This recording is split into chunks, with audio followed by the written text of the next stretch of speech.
Welcome to the third episode of Under Control. I'm Paul Bartlett, and on today's show, I sit down with Romesh Athapattu, who's the CEO and founder of Patronus Wealth based in Dubai. Patronus Wealth specializes in private wealth management with a particular focus on personal relationships and data protection. During the show, we will discuss how digitalization can support the need of an extremely secure environment in the world of asset management. Hey Rom, thank you for joining the show today. Maybe we can get started with just an introduction about your organization and yourself. And then from there, we'll look to see what experience and knowledge you can share with us about your industry and certainly with technology as well. Sure, Paul. Thank you for having me. Originally, I studied engineering. I was an investment banker to start with, but then quickly got pushed into wealth management at a very early stage. I worked for Deutsche Bank, and then subsequently for a family office out in Switzerland, managing money for some clients in the region that I'm at, which is in the UAE, for a couple of years. After which, and this is quite a long time ago, talking 19 to 20 years ago. And then Fortis Bank out of Switzerland, it was called Mies Pearson at the time, approached me to set up a new business for them in Asia. And I joined as quite a junior relationship manager, assistant vice president to kind of develop the Southeast Asian market, which is where I'm from originally, which is Sri Lanka.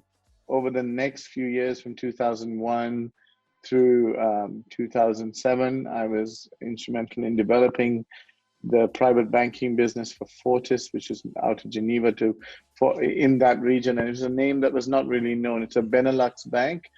Fortis doesn't even exist anymore, in fact, because What happened in 2007 was that they bought ABN AMRO, and things went quite pear-shaped from there. Yeah. But just before that, they were on the Fortune 500, on the banking sector, they were number 2, believe it or not, after Citibank. In terms of revenue, there were 17 on the Fortune 500 list globally. So this is incredible what the financial crisis can do. And so I joined them. They set up in Dubai in 2004 and 5. I was part of that original team. And then in 2007, when they announced that they were going to merge or take over ABN AMRO, I decided that it might be time for me and my partner to look at other options, and we talked to various banks as private bankers do. As long as you have a book, everybody is interested in talking to you. True. And so there was a lot of interest, and we eventually we agreed to join another private bank called Mirabeau out of Geneva. It's very, very old, 1819. One of the Banquier Privés, original private banks out of Geneva. And we were part of that the formative team in Dubai, setting it up from scratch with 3 people originally. It's now a team of, I think, 45 plus people. And it's grown tremendously. So that was kind of so I've been in private banking for 20 plus years. Wow. 23 years to be exact. Yeah. So it's a long journey. And then eventually, we felt that it would be interesting, together with some clients, to set up our own quasi-private bank or wealth management institution. And that's from that, we created Patronus Wealth, which is your client today.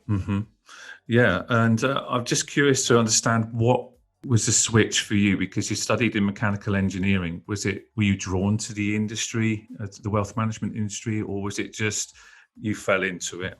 Just curious out of that. I was working in oil and gas. Yeah. And unfortunately, at the time, this was just at the end of the Gulf War, was when I was graduating. There was not many engineering jobs. It was quite a difficult market. I was working for Baker Hughes. It was called Baker Oil Tools at the time. Yeah. And the only real opportunity was in investment banking. So when I joined as an investment banker, I knew nothing of finance.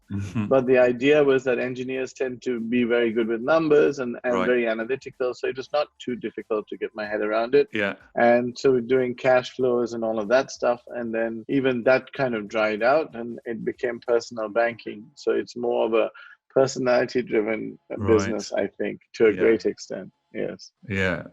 On that point, because you've got such an extensive background from working in small business to large banks, obviously you've seen technology evolve over the period of time. And I'm curious to know about, particularly in the wealth management sector, what you've seen evolve with regards to different technologies. Where has there been milestones or certainly a step change in the way that you do business in the wealth management sector? When we started, or when I started, Mm-hmm. email was just the only thing available, literally, Yeah. right? And you had AS400 system that was, very laggy. And that was all there. So you could access a client portfolio, but it was so technical in Right. how you did it that you had to know all the commands to kind of see what the positions were. I'm not even sure if the information is very up to date at the time. And so you saw that sea change of development from an AS400 to more of a web-based GUI, type of interface where you could see things, you could click on things, and it would lead you some other places and so on. Mm-hmm. But at that point in time, to be very honest, compliance was very much based on the information that the relationship manager had extricated from the client. Right. With a little bit of background information, but I mean, a lot of reliance was placed on the credibility of the relationship manager. Mm-hmm. What we saw after that, I mean, you saw that there were relationship managers that I knew of in some large banks that had basically faked documents of clients. Right. And re-signed as the client and tried to commit massive frauds and take $50-60 million out of a client's account. Meanwhile, using Excel spreadsheets to send dummy statements to clients. Right. So you can see what, the risk and the danger. And all these clients, it's a true story. I won't mention the institution because I don't think I have any right to do that. Yeah. But we like a true story. But it's a true story about it's amazing that clients all introduced each other. They were getting these massive returns from this top, AAA bank, if you want to say bank, right? And they had no room to doubt whether the relationship manager was lying to them.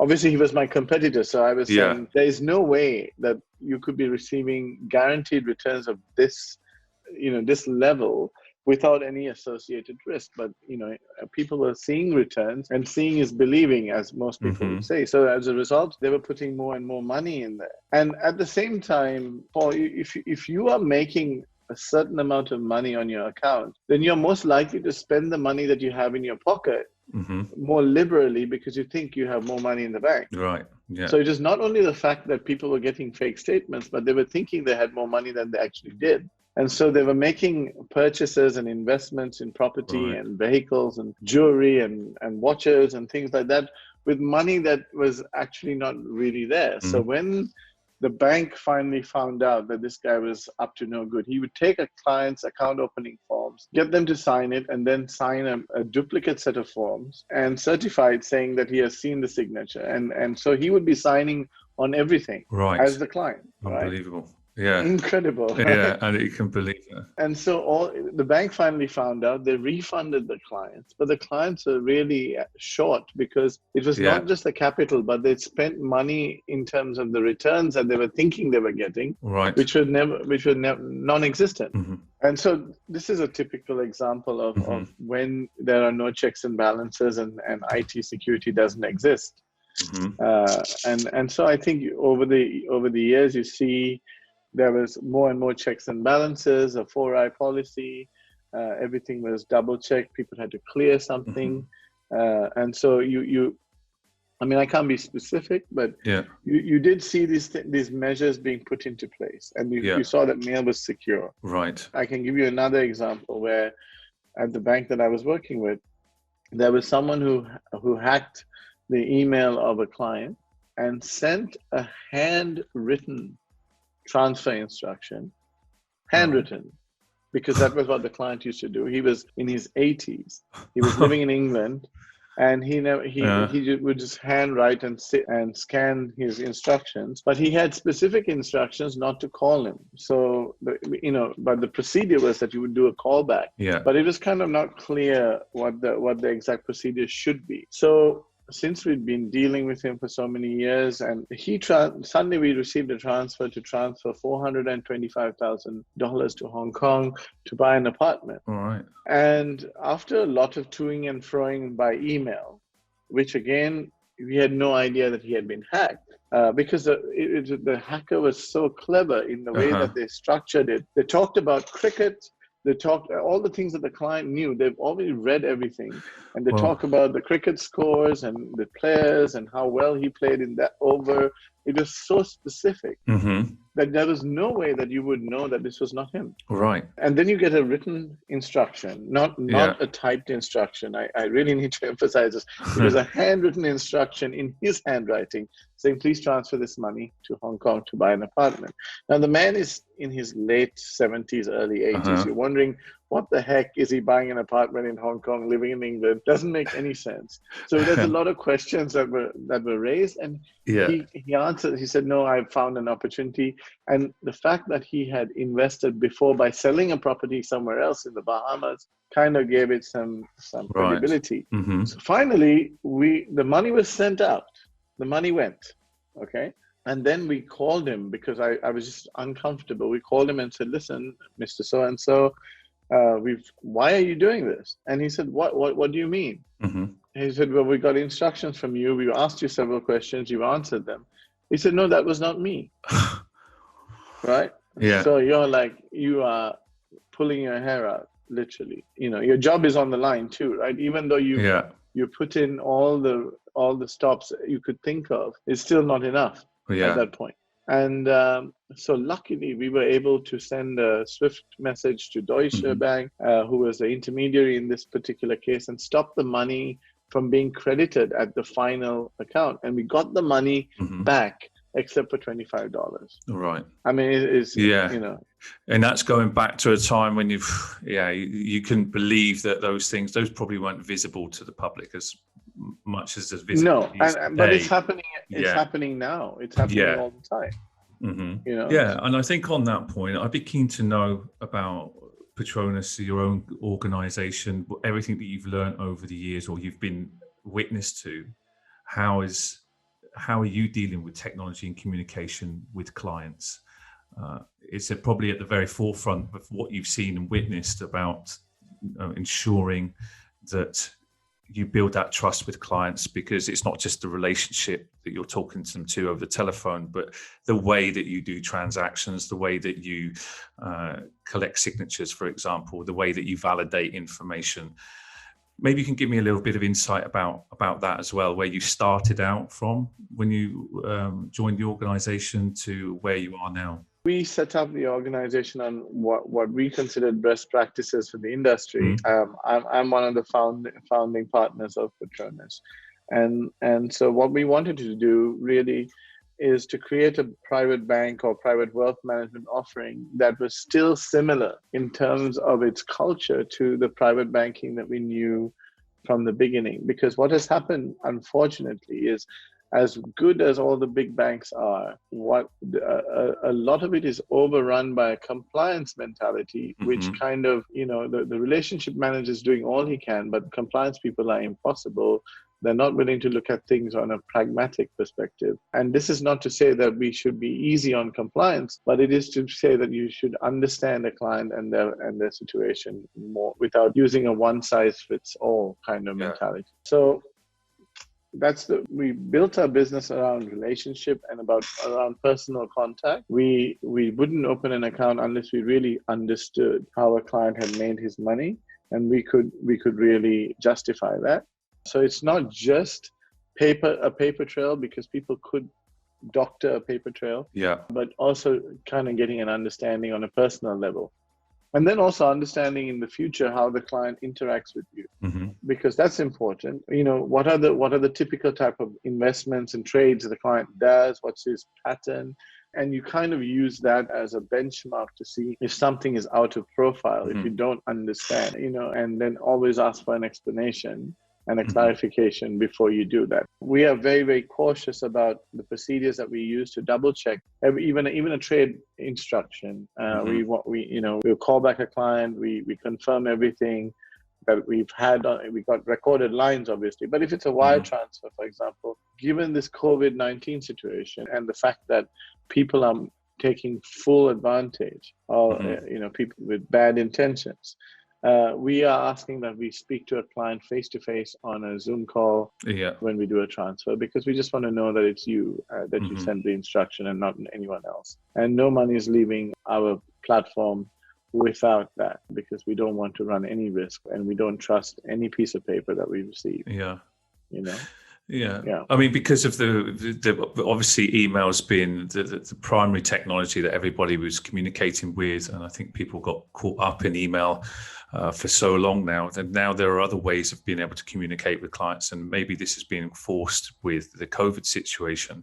But I was just keen to see what other additional measures, especially from a security perspective. As you just mentioned, you've got your clients on a call to verify their identity. But other ways of communicating with clients, even with documents that you need to exchange, as in contracts, and how do you validate signatures, and do you use things like online digital signatures? What technology is in place? We do use digital signatures, but we always ask for an original. But that doesn't mean anything today, right? So you need to see the person signing the document, right? And that's a really archaic approach. But unfortunately, that is what it is, because you're talking about somebody's money, and so that's that you can't take things for granted. So just because you receive a fax or an email or a scan saying please transfer XYZ, we're going to call the person, make sure that we know all our clients. I mean, that might be a luxury being a small boutique private wealth management, to be able to know your clients personally and to know what they sound like, their children's names, their situation, their point in their life and what they're going through, and they're sick or whether they're well, all that is really important. So that kind of adds to the tag. It's not a one size fits all, like I said. So just because somebody sends you an instruction doesn't mean anything unless you are very comfortable that it's within the pattern, the person, you can have a conversation around that, and then we do it. Because once the money, like I told you, you send $450,000 out, there's no, you have to be really lucky, and God's got to be on your side if you're going to get it back, accidentally, right? And I think when you've got all of that information to hand, because a lot of companies these days do have a huge amount of data about their customers and their clients, and it can be used in the wrong way, as you've just demonstrated in the past. What are you doing as well as an organization to build, for example, with new customers, that kind of trust when you use technology? What is the key things that you do to build that relationship with the customer? Because I assume that there are situations where not everybody's coming into your office. You're probably dealing with customers in different locations. Yeah, so I mean, this is the thing about this virus, is that it's kind of hit everybody broadside from the back point that you can't see people or you can't go meet people. And I think we derive our comfort and our security from the fact that we know our clients. I mean, I say we know our clients, we entertain them for lunch or for dinner, or whatever, and we go from actual face-to-face meeting. So that becomes difficult. You have to use Zoom, but it's a process then of getting to know your client. We don't really keep a lot of client-sensitive information online in digital format, but rather we have paper files for that type of thing, and we keep it in the office in physical form. We were very, very cautious about having anything online. And until we came across Tresorit, it was, for me, it was a non-negotiable. But COVID-19 and what Tresorit offers us in terms of end-to-end security is something that we were comfortable with, having certain bits of information so that we can work. But again, we limit the amount of information that we keep in the digital space, so to speak. Yeah, and I think there's good reason to have concerns about that. I mean, it's not just an instant switch straight away that typically wealth management teams are engaging with their clients, and certainly I think with their clients, there is also some influence from the client about what information goes where. Sure, exactly. Right. So I'm sure that clients are asking you, it's like, what are you doing with that information? Where is it being stored? How secure is it? Yeah, absolutely. And that's something we need to assure clients and the regulator of. Yeah. So that's a real important consideration for us in order to make sure that everything is secure. And also we limit the amount of information that's kept. There's a fine line between how much information is enough and how much is too much. And you err on the side of having too much information for the sake of convenience. On a digital platform, you multiply your risk, by a factor of, 10. Yeah. So you just limit the amount of information that you really need to work with in terms of operationally and keep it that way. Yeah. Yes. And I think on that point as well is that everyone assumes that the threat is from outside, that somebody else is going to come in and hack the information. But there's that risk inside, as you've demonstrated already, that there is always the internal risk of information being misused to a certain extent, and having certain control measures over that about what exposure of information is given to certain members of teams is also very, very relevant and very important. So absolutely. And the larger the organization gets, the more unwieldy that becomes, right? So you have to then limit all the information to a certain group of people who are held fully accountable legally as well for the leak of that information. And so we put procedures into place where once information is gathered, it just remains in one location and very limited people have access to that. And you mentioned the point about regulation, which is always an interesting topic for myself, because we deal with many customers who are very much guided by regulation, certainly within the US.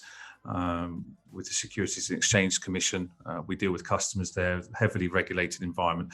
I take it that's also the case for you in Dubai. Yes. How is, you mentioned that you've probably got auditors coming in and auditing the way that you store information, but is there any way that technology has benefited your compliance and regulation and your auditing processes? I think it's easy because it's a lot more organized and it's clear to see how the information is stored, in what format, and what structure you're using to store that information. When you're dealing purely with physical information in a paper format, it's a lot harder to access the information that you need quickly, right? So like I said, it's that fine line between having too much online and not. But we've structured it in such a way that we can access client orders separately. We can access, client information in terms of profile and so on, source of wealth and things like that. So that, and we also limit who can access what. Right. Yeah. So people have rights, I guess is the correct word. Yeah, access rights to specific pieces of information. Yeah. I hope that answers your question. Yeah, that answers the question. Yeah, but the regulator is very, very, very particular about how you're storing information, how you're processing that information, and who is doing that. So we have to be compliant. We have obviously our compliance and our legal counsel who kind of guide that policy to a great extent. Yeah. And do you have regulation coming in Dubai as well? I understand there are some data regulations for storing data online, some specifications that you need to use certain technologies around, as you mentioned, end-to-end encryption. We're starting to see other countries adopting some form of GDPR. Certainly in South America, we see that Colombia is now setting something up. Brazil's just about to introduce something. Are you also having to deal with this as well? Because of course you're based in Dubai, but you're probably dealing with customers in other locations as well. Is that causing any headache or difficulty for your organization? Not particularly. I mean, right from the start, that was they've updated some of their policies and their guidelines, but they were quite specific about data protection from the beginning. So we've adopted our systems along that. What the difference that we moved to an online system, which is with Tresorit, is because all this time we had it in physical format and nothing was on a server or Right. on a hard disk, nothing at all. So we Mhm. had to actually move a lot of that information online and put it on Treasury, Mhm. which because we need to have access to certain amounts of information. Yeah. And it's surprising when I talk to some customers that they've been doing that for a long, long time. And I understand why they've been doing that and their fears about moving online, because it's not always just the organization, as we just mentioned, there's also the clients have an influence over that. And so you need to have the trust from your clients as well as that, I suppose, the technology that you're choosing, you can justify to your clients as well. And it takes a time. Yeah, in fact, I mean that is one of the things, if you like, of a USP from our side Mm-hmm. as Patronus, is that one of the things that clients are always exposed is that they have a asset manager, they have an account open in Dubai, but the actual physical assets are in Switzerland. So Mm-hmm. both Switzerland and Dubai both have copies of the same information. They don't know who has what. And then the more bank accounts that they have, the more their information is obviously going to be scattered. Mm-hmm. And one of the things that we're doing is we're going to keep all the information with us. And then we have a different arrangement where we open accounts for clients in Switzerland where it's an omnibus account, it's segregated client by client, there's no intermingling, but each client account number is defined and we keep the information with us. So the Swiss banks that we work with, relying on our compliance and anti-money laundering procedures and not format, but rather controls, Mm-hmm. which they're comfortable with, which they feel like is on par with what they would apply. And so so we try and keep all the information with us.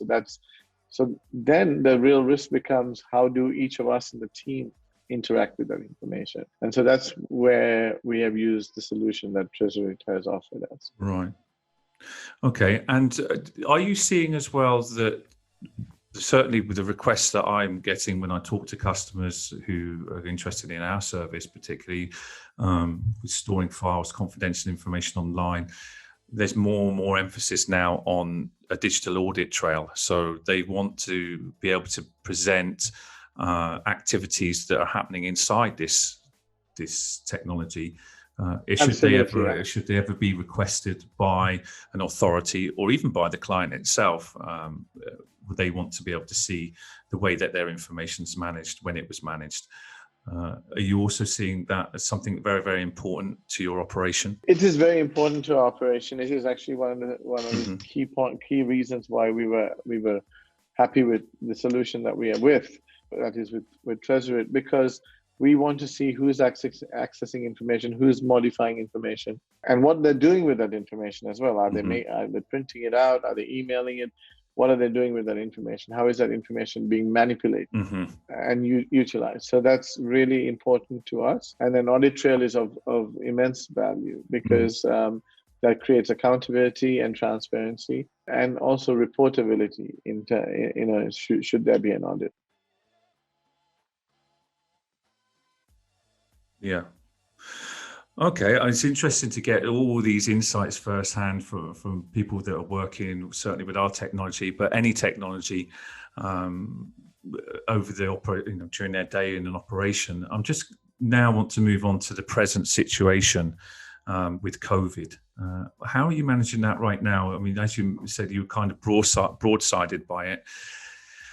You've got all your documents, paper format, in an office on site. How have you managed the sudden need for transition? What was it like? I guess we moved fairly quickly to get what we needed onto our online platform, onto a secure platform, and it was properly organized so that everything can be accessed in the right way by the right people. We don't have all of it online because not all of it is required to be online, if that makes any sense, right? Because transactionally, we don't need to know everything. We just need to know certain bits of information, and particularly because we know our client. Yeah. So that kind of helps a lot, is a personal contact with the client and the relationship. Because if on the flip side, you ran a large like Forex platform or a broking platform that was very much retail in its approach, then you have the risk that you don't know your client and you can't possibly know your client. Or if you're a very large institution, it's, the relationship manager is the only person who has client contact. And so it becomes very difficult. And so you need to then rely on more information online. So in our case, and to our good fortune, our clients are larger. Therefore, we know them better. And then the amount of information we need to have is less in terms of what we have online on a day-to-day operational perspective, right?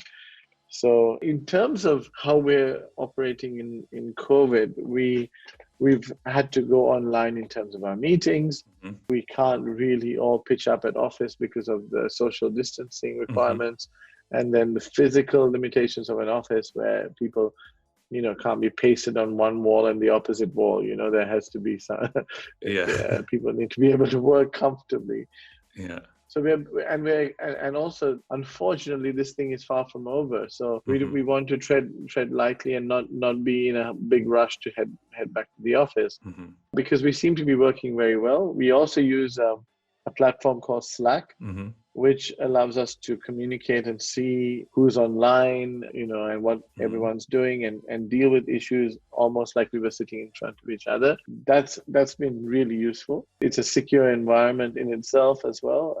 Only the team have access to set channels and so on, and everything is also encrypted. So we combine those two, and we are able to work quite well. The only thing that we are struggling with is meeting people. But I'm sure that presented also another challenge for yourself in respect of understanding what control measures you need to put in now, because everyone's working remotely. What information can be exchanged on what platform? Those ideas, and I know I spoke to a lot of customers as well, is that there's certain communications need to be used, as you mentioned, with channels like Slack, but then the exchange of documentation needs to be done in another manner as well. So, and I suppose, again, there's the adoption issue, which I see a lot of my customers were facing during COVID. Is how do you use this platform? How can we send things out in a confidential manner? Pushing people towards adopting the technology a lot earlier than what they expected to be using it. Was that as a bit of a struggle for yourself as well, either with the team or potentially with your clients? Clients, not so much, but with the team to get everybody, you keep on adopting new systems and people get, you have to change the way they think and operate. And that's not so easy, but people have been, we got a good cooperative team, and they've gotten on board, and they now understand what the process is and how we deal with things. So it's not been too difficult. But obviously, whenever there's change, people resist change, because that's not the way we do things. You know what I mean? And so you need to get around that. But we're flowing well. Good. And just looking to the future now, how do you? I know it's the unknown that we're looking into, but what is your primary concern right now from maybe a technology and a security perspective or regulation? Do you see that the landscape might change in your sector and the way that people interact with each other due to the COVID situation or going forward? What's your feeling about taking the wealth management forward? There's two aspects to this. Previously, when you wanted to meet somebody, you had to actually fly there, set up an appointment, and go and visit with them. And so there was a cost of doing business, right? And it was a very normal, traditional approach. Now, people are much more open to having a video conference than they were ever before. I mean, you mentioned the word video conference, 6 months ago. People are like, just call me. I really don't want to bother with connecting to Skype or whatever the thing that you have. I don't know. I mean, it's just too much hassle, and just call me or just come see me, right? That was generally the approach. But now everybody has been forced. I mean, the upside is everyone's been forced to download Zoom from the grandparents on outwards, right? And so everybody's kind of figured out how to use it. A lot of people, I can see you, but I can't hear you. That's a joke, right? Because with trying to It's always been a I challenge. think, Yeah. yeah, I think Michael McIntyre had a piece on COVID-19 where, he said, you will not be able to travel anywhere, but you can see people, but we can't hear them. Mhm. And it's all, but I think people have adopted well to meeting online. So it has given you greater accessibility to people that you would not necessarily be able to meet first time. You could Yeah. do a potential follow-up call, but the first time meeting was always limited to actually a physical meeting. That's no longer the case. So that Yeah. from a market perspective, it's opened more clients to us, I think. But then the flip side of that is that you can't really get to know people properly because it's very functional. Yeah. And you have a conversation around just specifics around what you want to do, all of that. But there's no going on a first date. You know what I'm saying? Yeah. Yeah. Yeah. The relationship building elements kind of missing. It's very practical. Yeah. No, that's kind of missing. Yeah. So it's very, very functional and it's exhausting because it's functional and it's not so fluid. But you have to work with what you have. Yeah. In the current scenario, and you got to stay alive. That's the other thing, right? Yeah. So, Yeah. so, yeah. I mean, I was just when you mentioned that, and I was thinking that going to the point where you're saying that you're trying to build relationships online over Zoom or over Teams. Certainly, my interactions over the last few months have been that people are more willing these days to get onto a video call and show themselves, maybe because of the isolation, I'm not sure, but certainly all the customers that I've interacted with from the UK to the US have wanted to get actually on a video call, but to try and get them to switch their video on pre-COVID was the unknown. It was, you can just give us the presentation and you hear the voice and you didn't feel that next level of communication of seeing that person. And now suddenly it's become kind of the normal thing that everybody switches their video on, which to a certain part for me it's humbling and it's nice to be able to see the person that you're presenting to. So I've seen some other positives coming out of that, and I also see that certainly as ourselves as a vendor, we're seeing that people have given us more time to speak to us, whereas before it was kind of, I've got another meeting to dash to, I've got to jump out. Yes. They do tend to give you a little bit more time. Yesterday I spoke with 4 individuals in Switzerland. And we were on a call for probably an hour and a half. And there was some small talk in there, but that would be the kind of small talk that you would do in person when you would meet them either on site or if you moved off site and went to a coffee shop.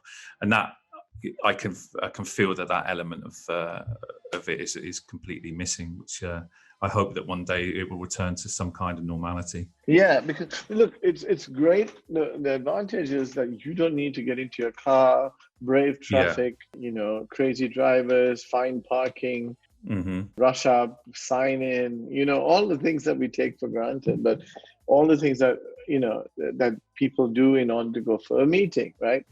And then if the person is in Switzerland, for example, you have to actually get a flight from wherever you are to Switzerland or to London and then go and meet them and set up an appointment and then all of that. So it's much easier. You get a lot more done, but it's also a lot less personal. That's the flip side of it. So, but it's better than nothing. Okay. Ron, I'm going to wrap up with this last question because I see we're coming to the end of our time. I'd be interested to also see what advice or learnings that you could give people coming into the wealth management industry, if they're spinning up their company or they're looking to adopt a new technology stack. They're moving, as you mentioned, from the filing cabinet coming into the digital world. What's the main advice or learnings that you would give to those people? I mean, I would proceed with caution because this is an information sensitive business. The whole business is around relationship, and the relationships are structured around the information that you have. And therefore, you need to be careful about which partners you choose to work with, how secure your channels are, what your process is and your procedures, and what controls you have. Because you can't take things for granted, and you can't assume that thing on the face of it, so to speak. But you got to ask those questions around what are the controls, how does this work, and what could go wrong, what if. And I think that would be my advice to anyone who's getting into, it doesn't have to be wealth management, anyone who's getting into the digital space in terms of keeping information. I would ask those questions, because it's really important to know, because ultimately the buck stops with you, right? Yeah. Okay. Thanks a lot, Ron. It's been a fascinating session with yourself, diving into the wealth management industry, just having a taste of what that is. I'm sure there's a lot more to learn and understand about your particular sector and the way that it works. But this has certainly been something that personally has been very informative to me, and I hope that for the other listeners as well, they will also take some value from it. Thank you very much for your time. Thank you so much, Paul. Nice talking to you. And that's it for today's episode of Under Control. You can find links to all of our social platforms and to our guests in the episode description. If you like the show, make sure to subscribe and leave a review. Join us in 2 weeks' time for the next episode.